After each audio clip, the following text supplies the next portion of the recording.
Hi guys, Mrs. Hawes here for another cool, really kind of scientific art lesson today. We're going to do this salt art project. I saw this online. I thought we should give it a try. It is really quite fun. I was really surprised how fun it was. Now all you really need is a piece of paper of some sort. And the colors would be great. Some sort of color paper would be very, very cool if you had colored paper. What glue is what you need. You need a piece of paper, and you either need your watercolor paints, or you need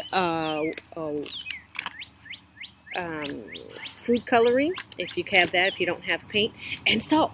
That's it. That's really all you need. So the first thing you're going to do is draw something on your paper in glue. Something cool. I could draw a sun.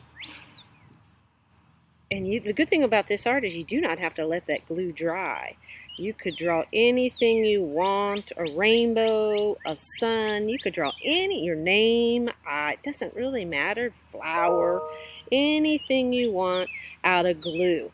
That's the cool part, anything you want. Your patterns, shapes, your letters. Then you just take your salt and you shake, shake, shake, shake, shake. Shake that salt all over your paper. Now, if you're doing this inside, make sure you're at a spot where you're not getting salt all over Mama's floor, right?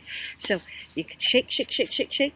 Shake, shake, shake, shake, shake. And then all you have to do, once you've got your salt shaked on there, is use your watercolor and your brush and a little bit of water, and you can put it all together. So I got water, I got my brush, I got my watercolor. Now, if you don't have watercolor paints, but you've got food coloring, you can just stick that in a little water and it'll work the same. And all you do is get your brush wet, and you just tap right on the salt. Tap right on the salt, and it looks pretty good. It looks pretty good. You just tap right on the salt, and it really does a pretty good job. Now, I tried to blend my colors, like showing you the primaries and secondaries. Yeah, I didn't see that it blended colors very easy, but it certainly does make this cool salting picture. And so here's the one I did just a little bit ago. Isn't that kind of cool? So, if you have some time and you have some salt and glue, that's all you really need to do this project is some salt and glue and maybe some paint. Go have fun. Are you ready? Set.